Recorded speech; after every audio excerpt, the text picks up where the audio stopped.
দক্ষিণ চব্বিশ পরগনার সুন্দরবনের ফ্রেজারগঞ্জ এলাকায় ফের ধরা পড়ল অবৈধ বাংলাদেশি মৎস্যজীবীরা। মাত্র 3 দিনে ভারতে আটক হওয়া বাংলাদেশের সংখ্যা পৌঁছালো 79-তে। এই ঘটনায় চাঞ্চল্য দক্ষিণ চব্বিশ পরগনার জল সীমান্ত এলাকায়। পরগনা জেলার নামখানা ব্লকের ফ্রেজারগঞ্জ এলাকায় এখানে আসার একটাই কারণ, ইতিমধ্যে ফ্রেজারগঞ্জ বা সুন্দরবন পুলিশ জেলার পক্ষ থেকে তিনটি বাংলাদেশি ট্রলার 3 দিনে আটক করা হয়েছে, যাদের 79 জন বাংলাদেশি মৎস্যজীবীকে কাকদ্বীপ আদালতে তোলা হয়েছে। তারা এখন সংশোধনাগারে। এই বাংলাদেশি মৎস্যজীবী ভুল করে তারা জলসীমা পেরিয়েছেন নাকি কোনো বিশেষ উদ্দেশ্য নিয়েই তারা ভারতে ঢুকলেন, সেই প্রশ্ন উঠেছে। দিল্লি বিস্ফোরণের পর থেকে ভারতের সীমান্ত এলাকায় নজরদারি বেড়েছে।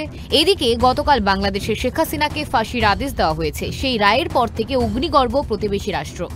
সেই আবহে এবার দক্ষিণ চব্বিশ পরগনার সুন্দরবনে ফ্রেজারগঞ্জ এলাকায় অবৈধ বাংলাদেশি অনুপ্রবেশকারী গ্রেপ্তারের ঘটনায় চাঞ্চল্য ছড়ালো। এই সময়টায় যে শুটকি মাছের সিজন, এই সময়টায় ছোটোখাটো মাছটা ধরে ওরা শুটকি মাছে কারবার করার জন্য এই দিকটাই আসে। ওরা ওরা যেসব জালগুলো পাতে, ওই জালের মাছ ওদের ওদিকটা হয়তো নেই, ছোটোখাটো মাছগুলো ধরার জন্য এদিকেই আসে ওরা। কোস্টগার্ড সূত্রে জানা গিয়েছে, সোমবার রাতে টহলদারির সময় ভারতীয় জলপথে একটি ট্রলারদেরকে দেখে সন্দেহ হয়েছিল বাহিনী। দ্রুত সেখানে পৌঁছে যান নিরাপত্তারক্ষীরা। দেখা যায় এফবি নূর-ই-মদিনা 24 নামে বাংলাদেশের একটি ট্রলার জলসীমানা অতিক্রম করে ভারতে চলে এসেছে। ট্রলারের 24 জন বাংলাদেশি রয়েছেন। ট্রলার সহ প্রত্যেককে আটক করে কোস্টগার্ড। পরে তাদের ফ্রেজারগঞ্জ পুলিশের হাতে তুলে দেওয়া হয়েছে। তাদের গ্রেপ্তার করা হয়েছে বলে খবর। ধৃতদের বাড়ি কক্সবাজার এলাকায়। বেরোয় ও বাংলাদেশেরও মানুষজন এখানে এসে করে, ওনারাও ব্যবসা করে, ধরুন ওনাদের চলানোর জন্য মাছ ফাছ ধরে, এবং ইন্ডিয়ার লোকেরাও গিয়েও করে। কিন্তু বর্তমান সময়ে রেস্ট্রিকশন যেহেতু বেড়েছে, এই জন্যই ধরাধরি বেশি হয়েছে। আলটিমেট হতো প্রথম থেকে, অনেক আগে থেকে হতো এইসব জিনিস। আর নদীর মাঝে ওইসব জায়গায় তো বর্ডার এতটা না সিকিউর নয়।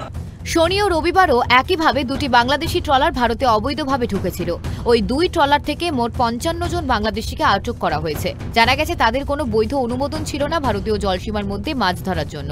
ট্রলারগুলি ভারতীয় জলসীমানায় প্রায় 4 কিলোমিটার ভেতরে ঢুকে এসেছিল। এসআইআর এবং বাংলাদেশে অশান্ত পরিস্থিতির কারণে মৎস্যজীবীরা ধারাবাহিকভাবে ভারতীয় জলসীমায় প্রবেশ করায় ভারতীয় উপকূলরক্ষী বাহিনী এবং সুন্দরবন পুলিশ জেলা উদ্বিগ্ন। ফলে জলসীমায় নজরদারি কয়েক গুণ বাড়ানো হয়েছে।